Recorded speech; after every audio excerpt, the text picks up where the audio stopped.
Hi, I'm Victoria Ballou. Thanks for joining me on my YouTube channel.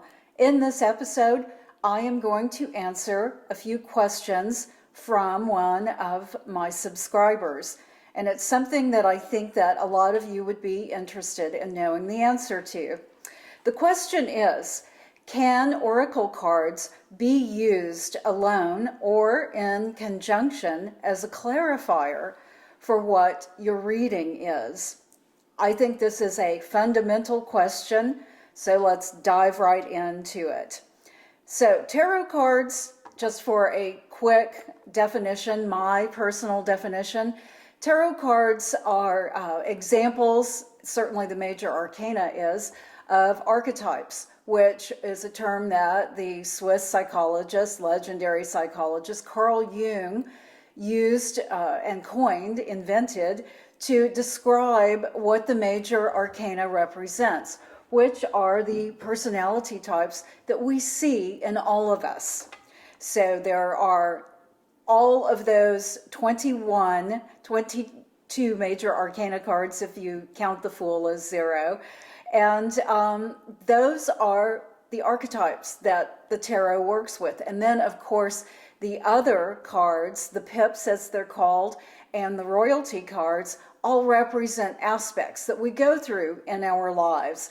And so that's why the tarot is so important to us as a tool, a growth tool, an individuation tool, to understand who we are, all of the multi-layers of who we are, and where we are at this very moment, and then finally where we want to be, based upon the conscious awareness that comes through the subconscious energy of what the tarot tells us to make us consciously aware. So that's why the tarot is such an important tool that we can use. But there is also another tool that a lot of us who do readings love to use, and those are oracle cards.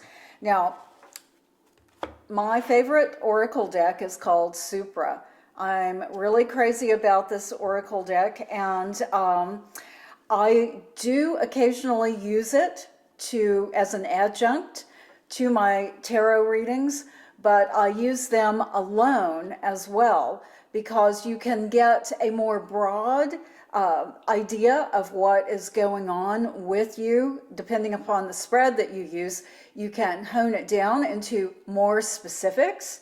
But oracle cards serve a very worthy purpose as well, where the tarot can get really specific, and especially according to the spreads that you can do. If you do something huge like a Celtic spread, you can absolutely get very detailed answers from that. The oracle cards, at least for me, tend to be more broad in perspective. So for the answer to the first question, yes, I use oracle cards in conjunction sometimes, but only rarely. Only when it calls for it, only when I intuitively feel like it calls for it. But I use them alone. I use this Super deck every day. This is my morning routine to help me set where I am right now. And that allows me to move into my day with greater awareness. And actually what I just pulled right now is this beautiful card that is called Phenomena.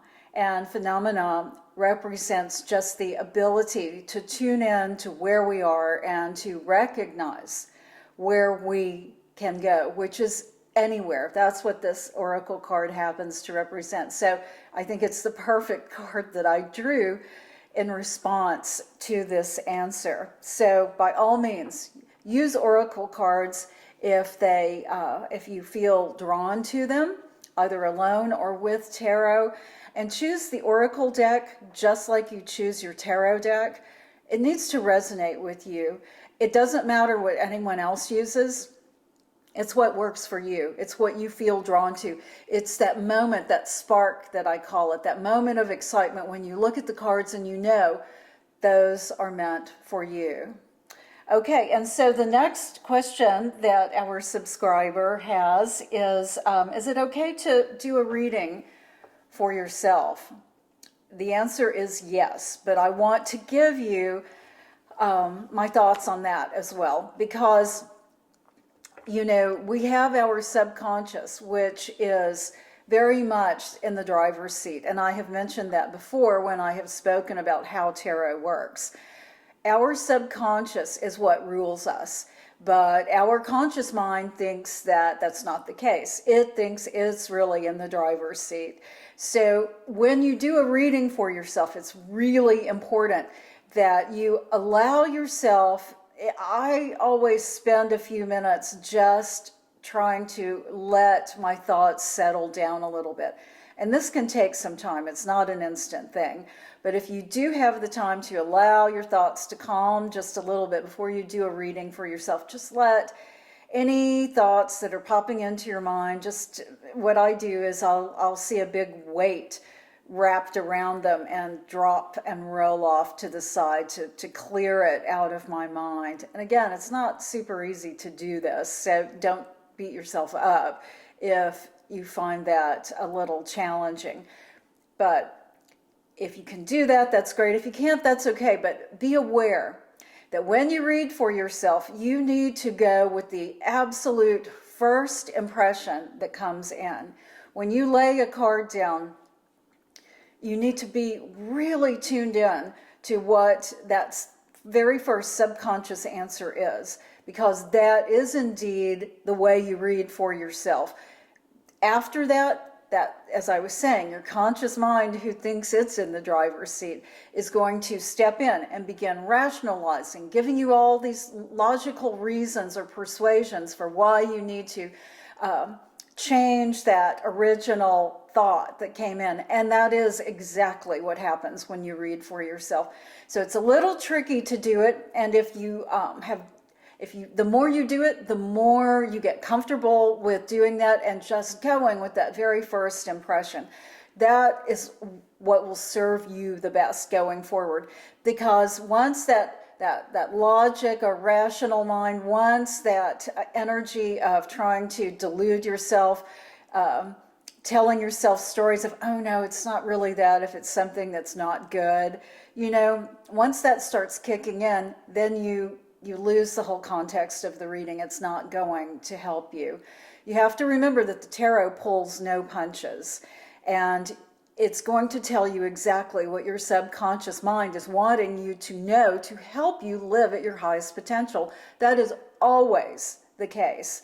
And to try and sugarcoat it, to try and delude yourself with some other less perhaps pointed explanation is not going to help you, and you're going to have a bad reading. You're going to have an incorrect reading. So yes, you can read for yourself. That is the simple answer. And just understand that you need to go with the very first impression. And once you go with that impression, once you pull out a card and you go with that impression, here's the Two of Cups. Once you understand what that initial impression is for you, then you can begin working on it with that logic that's going to start overriding it, your conscious awareness, which is going to start saying, well, this Two of Cups card, this love card, intuitively you know that you are loved, right? That's what I got instantly when I saw this card. I know I'm loved. And at this point, I can begin speculating, trying to go deeper into what this means for me at this very moment, because that's what it's reading, is this very moment. And it's still going to take me off course a little bit, because, again, it's my conscious mind that is now controlling the thought of the Two of Cups. Therefore, when you read for yourself, it's going to be a fast reading. That's the bottom line, because you really want to lay the first card out, get that impression, and then if you are going to draw 3 cards, if you're going to do a Celtic spread, then again, you're going to have these cards laid out, but just go with that first impression. That is going to work for you the best. And then the third question that the subscriber had was, when you are doing a reading for yourself or for others, do you have to follow the traditional meaning of the cards, or can you go with what your intuition says? Well, I can tell you without hesitation, you go with what your intuition says, always, always, and that will never waver for me, because it is our intuition. I mean, that's a very broad term, but intuition means that we are tapping into our higher consciousness, not just our subconscious, but our superconscious mind, our supra-conscious mind. And so if the Two of Cups, for example, which is what I pulled a moment ago, comes up, this can mean in a traditional sense, love between two people, right? But in the broader sense, intuitively, actually, when I pulled this card, I thought about the love, and my first subconscious reaction was the love that I know that I get from my subscribers, from making these videos and connecting with you. And that is my intuitive take on what this means, rather than a traditional take on what the Two of Cups means. So without hesitation, always go with your intuition. The tarot is limited to 78 cards, and therefore it will get as close as it can to giving you the answer that you need to know, what your subconscious is telling you, but it can only get so specific, and the rest is indeed your intuition. Now, it can get very, very specific, but that, again, is working with your intuition. It's working with more than one card, and it's diving in deeper. But absolutely, your intuition is the number one guide when you read the tarot. Because if you have read tarot books, manuals, guidebooks, you know that each card has several, probably a dozen different interpretations, depending upon the deck, whether it's Thoth, whether it's Rider-Waite-Smith, whatever the deck is, it will have a slightly different interpretation. Therefore, it is really incumbent on you to choose something that intuitively feels right to you. Because after all, you as the reader, that is what makes your reading so accurate, because you are using these cards as guides, but it is your subconscious energy that you're working with to actually bring it into the most accurate reading that you can do for either yourself or your client. I hope this answered your questions, and thank you so much for asking. I love to be able to clarify these questions that you have. It is wonderful to have this one-on-one, it feels like one-on-one dialogue with you here. And if you have any other questions, please put them in the comments.